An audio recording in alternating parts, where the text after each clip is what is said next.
Buenos días a todos, bienvenidos a un nuevo episodio de El conflicto en el que vivimos. Hoy estamos aquí con Laura Zuluaga y quien les habla, Mariana Álvarez, y les vamos a hablar un poco de la historia de la masacre en Cimitarra, Santander. Esperamos la disfruten. Claro, Mariana, gracias por invitarme. Y bueno, empecemos con esta historia. Durante la séptima conferencia de las FARC-EP en 1982, la guerrilla decide tomar el poder. Su estrategia es encerrar Bogotá y uno de los lugares que tenían que controlar para lograr hacer esto era encerrar el Magdalena Medio, ya que este era un territorio gigante. Comprende parte de 8 departamentos que va desde el sur de Bolívar hasta el norte de Caldas y Cundinamarca. Entonces, claramente, la mejor manera de controlar el territorio para este grupo era secuestrando. Y es que claro, lo que nos dice Laura es muy importante porque esta zona también es clave, ya que es el camino de salida de la cocaína que viene de los llanos orientales, que para ese momento se había conocido que era propiedad de un miembro del cartel de Medellín, que a lo mejor hemos escuchado mucho, que es Gonzalo Rodríguez Gacha, o conocido por todo el mundo como el mexicano. Claro, Mariana. Y sin embargo, cabe resaltar que desde los años 70 la guerrilla de las FARC ya hacía presencia en el territorio. Primero, pues cobrando vacunas a ganaderos y comerciantes del sector. En estos años fue cuando nacieron los llamados los escopeteros. Era un grupo de campesinos que, ya cansados de estas vacunas y de la inacción del Estado, decidieron defenderse por ellos mismos. Y es que ese periodo tiene muchísima historia.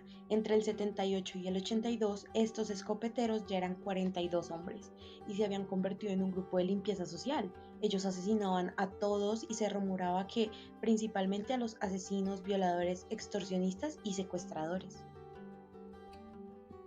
Tienes razón, pero cabe resaltar algo muy importante que ocurrió en 1983, y es que en este año ocurrió algo que cambiaría drásticamente a este grupo.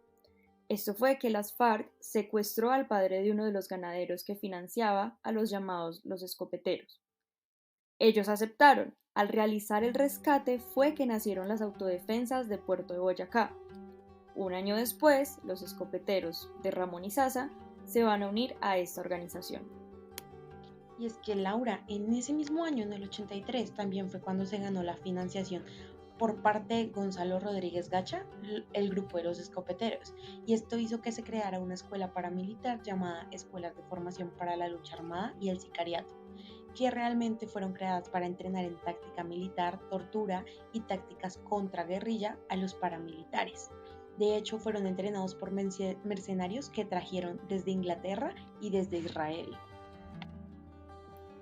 Unos años después de esto, ya después para 1990, esta zona estaba completamente libre de guerrilleros. Y te cuento que la forma de hacerlo fue muy fácil. Ellos usaron el terror como un arma. Un ejemplo de esto, y te lo cuento Mariana, es que en 1987 cerca de 90 paramilitares llegaron a la vereda número 7 de Cimitarra en Santander. De allí se llevaron a 11 personas al pie del caudal del río Casanare y los mataron y los tiraron al río. Laura, y acá es también cuando los medios estallan, ¿no? Porque 3 años después, cuando se creía que la situación se había calmado un poco, llegaron los periodistas a hacer preguntas. Y una de ellas, y tal vez de las más importantes, fue Silvia Margarita Duzán, que era una reportera colombiana que trabajaba para la BBC de Londres. Pero no solo eso, ella era una estudiante de economía que básicamente fue incluida en el mundo del periodismo a la fuerza. Y fue porque cuando escuchó la noticia de la bomba en el periódico El Espectador, fue tal su rabia y el dolor por lo que estaba sucediendo en su país que desempolvó la máquina de escribir y empezó a teclear. Y tienes toda la razón, Mariana, pero ella no solo hizo eso.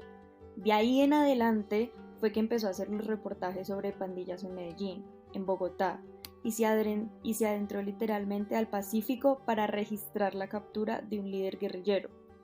Un lugar que la maravilló fue el Magdalena Medio. Allá ella encontró la última historia que pudo contar. Ella quería contar la historia de uno de los primeros territorios de paz del país, la Asociación de Trabajadores Campesinos del Casanare. Claro, Laura, estamos hablando de las 11 personas muertas que recibió el río donde nació esta asociación principalmente con un fin, que esto no se volviera a repetir.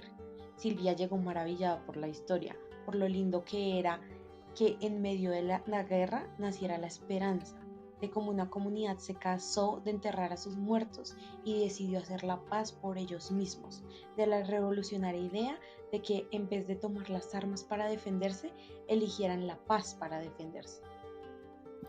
Claro, Mariana, y mira, te cuento esto. Dusan almorzando con ellos ¿quiénes? Los dirigentes de la asociación, Josué Vargas Mateus, que fue el presidente, Saúl Castañeda Zúñiga, el secretario, y Miguel Ángel Barajas, director técnico, los asesinaron a todos. Ella estaba en el vínculo más cercano de un periodista con sus fuentes. Ella estaba maravillada por la esperanza de una posible paz, como tú nos vienes contando, para el Magdalena Medio, pero tristemente la atropelló la guerra. Laura, y es que esto se veía venir, porque días antes de la masacre circulaban en Cimitarra panfletos donde tildaban a la asociación como fachada de grupos guerrilleros comunistas, y se cree que las autodefensas de Puerto Boyacá fueron los que repartieron los mismos panfletos y perpetuaron la masacre. Y mira que un año después, una investigación de la Procuraduría General encontró que para la fecha de la masacre ya existía una complicidad entre el ejército, la policía y los paramilitares en la zona para lograr seguir controlando todo el territorio. Claro, Laura, estamos hablando de lo que pasó en el 2020. Es increíble porque ya habían pasado 30 años cuando el crimen fue declarado de lesa humanidad por la impunidad aún vigente. Esto hace que así pase el tiempo, este terrible hecho nunca dejará de ser investigado.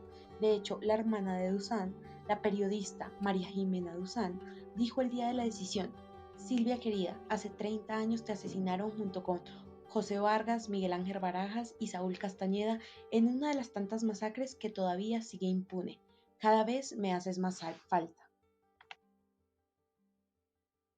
Vamos a conocer un poco la voz de Silvia Dusan y te lo muestro con este pequeño audio. Las fiestas fueron haciéndose cada vez más ruidosas y descontroladas. La cosa se puso pesada y mucha gente se abrió. Varios de los mayores ya rayaban los 20 y estaban en 10º grado. Eran los viejos del salón. Otros se negaban a cruzar la línea imperceptible que divide el juego de la seriedad. Y es que, claro, Silvia Dusan dejó un hueco enorme, principalmente por la gran periodista que ella pudo llegar a ser y que lo logró ser en su época.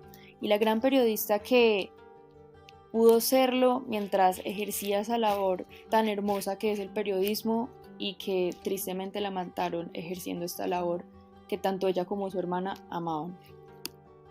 Y es que, a pesar de haber perdido a sus dirigentes, la Asociación de Trabajadores Campesinos de Cararé sobrevivió y hoy siguen siendo una organización importante en la zona y todavía defienden a la comunidad de los grupos armados. Ellos cuentan que la masacre del 26 de febrero de 1990 rompió un acuerdo que tenían con los grupos armados para defender a la población civil.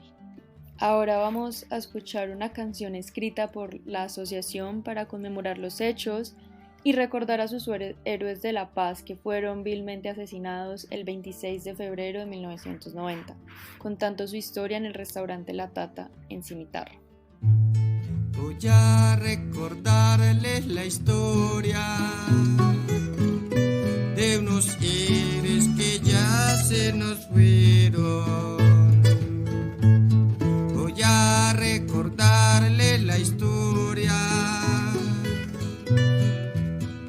de unos héroes que ya se nos fueron, de Josué Vargas y sus compañeros, que por la paz de esta tierra murieron. Una vez más, gracias por sintonizar con nosotros en este nuevo capítulo de El conflicto en el que vivimos. Los esperamos en un nuevo episodio.